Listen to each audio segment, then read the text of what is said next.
to kill each other until someone's foot caught the leg of a chair and sent it crashing to the floor. "Douglas?" Joan tried to say. Neither boy acknowledged her. They continued to pound away. Joan listened again. "Douglas!" she said, a little bit louder. "Papa's coming!" That at least finally got her brother's attention. "What?" "Someone's coming," she repeated, leaning over the edge of her bed to see them. "Most likely Papa." At least, it was usually Papa who came when she got out of bed and into trouble at night. Joan couldn't wait to move into a proper young lady's room far from her parents. "Bloody hell," said her brother, looking guilty all of a sudden. He twisted to look his friend in the face, a difficult feat since the boy had his arm around Douglas's throat. "We'll be thrashed." "Where can we hide?" asked the other boy. For the second time, Joan thought a little peevishly. He and Douglas jumped to their feet, their fight forgotten, and now looking like the panicked 12-year-old boys they were. "Why should I tell you?" she asked. "I don't even know who you are. You're both going to get me in awful trouble if I help you, and I already had to miss supper, which was all your fault, Douglas."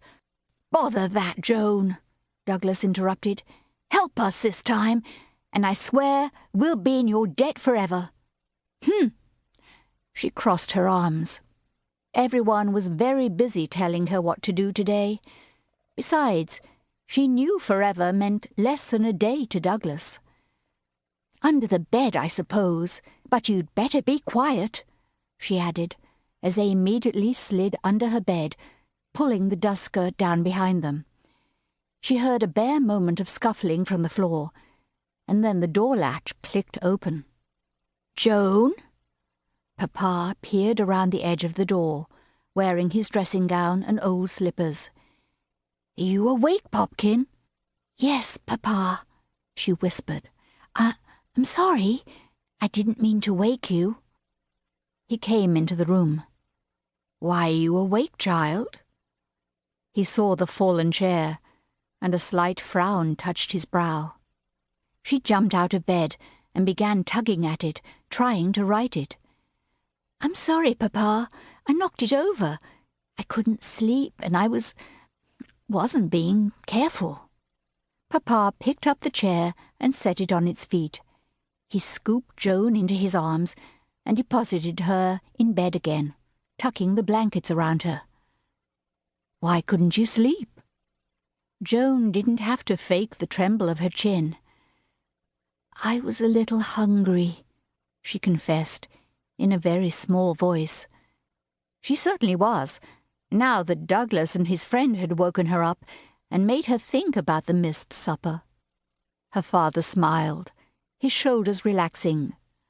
"No doubt, but you shouldn't have anything to eat now. A full stomach might give you bad dreams." Joan sighed. "I know." He kissed her forehead. "Try to go back to sleep. Tomorrow you'll have a fine big breakfast and be right as rain again. Agreed?" "Yes, Papa." "Good night, child." "Good night, Papa." He tousled her hair gently and left, closing the door quietly behind him. She listened to his footsteps die away, then hung over the side of her bed. "You go away now, Douglas." Her brother crawled out. A relieved smile spread wide across his face. "You're an angel, Joan," he said fervently. "This is Tristan Burke, by the by. He's a mate of mine from school." The boy got to his feet too.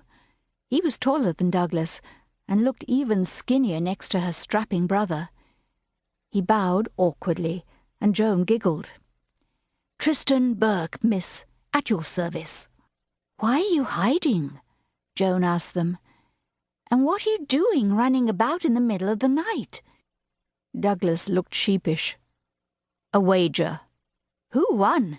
she wanted to know. For the first time, Tristan grinned.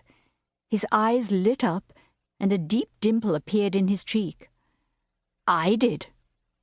There was no small amount of pride in the words.